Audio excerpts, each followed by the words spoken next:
Hello class, I am back for workshop number 3 video, and today I want to talk to you about the practical tips for preparing to preach on workshop 6. So here we go. Number 1, remember that it takes practice to get better. In this class, you will not become a very proficient preacher. It takes practice. It's more than just simply riding the bicycle. It's more than simply doing it 7 or 8 times. A few years ago, when I served in the district superintendent role, I stepped out of this role to become pastor of a local church again for about 3 years. And in that first year, when I jumped back in from being a DS to being a pastor, I found that suddenly my preaching took on another whole level because I was preaching about 3 times a week. 3 sermons a week. It made me a better preacher, caused me to think more clearly. I was a better communicator because I was doing it. And you'll not get better unless you're doing preaching on a regular basis. So I would encourage you to learn the skills of preaching, both mentally and intellectually. But remember, you need to preach, you need to speak, and to communicate better. And that will take practice. Number 2, memorize your sermon. Now, I'm shocking a number of you thinking you've got to memorize your sermon. You don't have to memorize your sermon for this class, but you'll never be an effective preacher until you actually know your notes so well that when you preach eyeball to eyeball. When you speak person to person instead of your head and your notes, it changes things. Now, I'm looking at my notes today because I'm actually teaching you, and I've got a lot of information here. But if I was going to be preaching, I'd have 2 or 3 points, and I would have memorized those points so well that I would rarely need to glance down at my notes because it's just memorized, and you need to learn to do that. So I hope you'll begin to record your preaching. I always take my notes, I write them out in full manuscript, and then after I get to the final manuscript, I will sit down with a digital recorder. I'll record me reading those notes. In fact, I don't just read them, I preach them. I preach them with a little bit of passion and energy. Sometimes it's difficult because you're actually preaching to yourself, and so that's good, but I put them on a digital recorder, and then before Sunday, when I'm preaching that message, I will listen to that message, me preaching that message, probably 3, 4, 5 times until I have heard it, I've seen it, I've experienced that preached message, and then I trust the Holy Spirit to help me to make the adjustments as I preach. So eyeball to eyeball, heart to heart, person to person in your preaching. And remember, you need to be moving toward memorizing your sermon. Next, connect with the audience first. Before you even begin to preach, you will find great preachers will tell a joke, they'll tell some story. They always want people to connect. The reason why is because you have approximately 2 to 3 minutes at the beginning of that message to connect with your audience. If you don't connect in the first 2 to 3 minutes, you probably will have lost your audience. So there's humor, there's a story, something short that gets people engaged. It's something that connects. It's never something that doesn't connect with your message. It's a piece of humor or a story or something, maybe an object lesson that you can start off with. And you must connect with your audience first if you're to take them on the journey with you as you preach. Watch yourself on video. Now, one of the things I hate to do is to do what I'm doing now. I would rather write to you, but I hate video. And the reason why I hate video is because when I do this, I'm going to go back and look at that, and I'm going to see, why did I scratch my chin?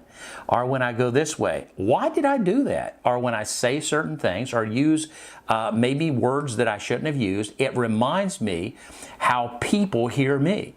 And so you need to watch yourself on video, not just audio, video. You'll see habits that you have. You may stutter, or you may use certain words over and over again. So as you watch yourself on video, you'll become better because you'll become aware of the habits or the tics that you have personally. And you can overcome those.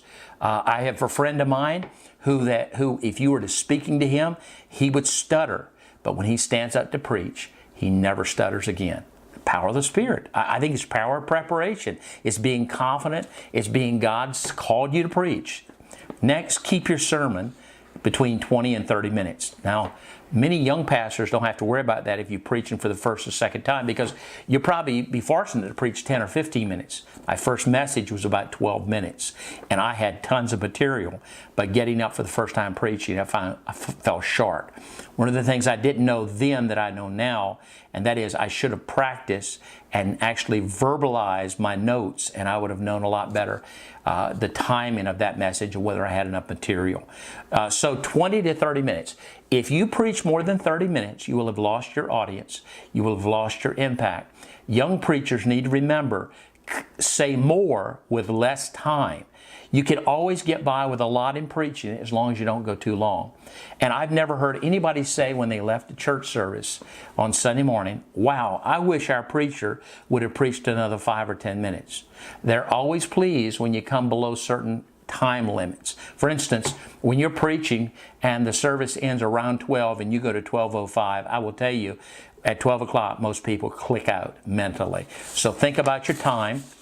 My wife, even at this stage of my ministry, I use an iPad. I put my notes on my iPad. My wife has her iPad, and we have a countdown. And she'll ask me before I step up, how many minutes do I give you? And in most cases, I will tell her 20 to 25 minutes. You say, well, you've been preaching all your life. Why do you limit yourself to 20, 25 minutes? Because I lose track of my time. And if you're engaged in your material and engaged with your people, if they're engaged, you'll lose track of your time. You need that. I need that iPad down there that's clicking off the time, and it turns red, and then it eventually shows that I'm over my time. And I look down and say -1. That means I'm 1 minute over my time. You need to make that a priority. But I will tell you, you don't need to be distracted your first time. If you're preaching for the first time, you don't need that as a distraction. Just practice real well. Check your time, make sure you don't go too long. So learn how to tell your stories and illustrations with powerful creativity. I think the worst thing that can happen when you preach is that you actually have to read illustrations and stories. That is an absolute no-no for preachers. If you can tell a good story, you'll be a good preacher. In fact, Jesus told stories all the time. He called them parables. And that's what preaching is. Preaching is telling stories, stories that have color, have creativity. They connect with the audience, with the people. It connects with your message, your text, and so forth. And so I would encourage you to tell your story without looking at your notes. Tell it from the heart. Paint beautiful pictures in that story so that people can walk with you and they engage with you in that story, especially Bible stories as you set up your message. Next, apply the sermon to real-life application. How can I use this on Monday morning? If you preach a message that does not have application or connection to people and where they live, it's a wasted effort. Leave them next with an action step. Always conclude your message by thinking, what do I want people to do? What action do I want them to take? What mission do I want them to engage on? What are you asking people to do about what you've just shared? And many pastors will come down to the end of their message and they will not give a call to take an action step. In many cases, maybe you as a pastor are calling people to accept Christ as Savior. You can do that. That's an action step. You need to know exactly what you're asking people to do. Some churches fill out a card. Some people come forward. Some people go to an altar. Next, practice your sermon to yourself before you preach it to others. I've mentioned you want to write it down, your manuscript. Then you want to repeat it digitally. And then you want to video it if you can so you can see yourself. But you need to practice it. Go in a room, stand up behind the pulpit. If you're going to be preaching in a church, I would encourage you, I really encourage you to do this. Go into the place where you will be speaking, where you'll be preaching this message. Get behind the pulpit, grab a hold of the lectern, know what it feels like to look out across the congregation, become familiar. Every great communicator, when they come into a place where they're going to be speaking, will immediately walk up to the platform, get a feel for what it looks like, where they'll be standing, because it gives them a comfort level. They already know what it's going to feel like, and you need to be doing that. So if you're going to be preaching, if you're going to be teaching, wherever you're going to be doing this Workshop 6 final project, you need to go there ahead of time and maybe even preach it 2 or 3 times in that empty sanctuary. Next, humor is great.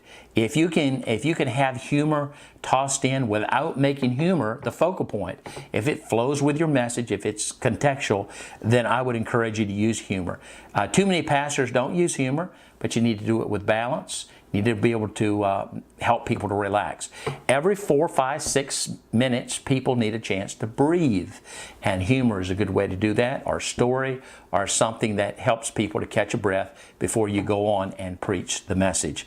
And then lastly, an invitation for salvation. If you're going to do that, you need to write out your invitation for salvation. When you're beginning preaching, I used to write out all of my message, and especially the invitation, the call to take action. And the reason why, because you're at the beginning stage of your preaching experience, and you need to know exactly how to detail that. And so we'll talk about more next week. I hope this has been a blessing. If it has, let us know.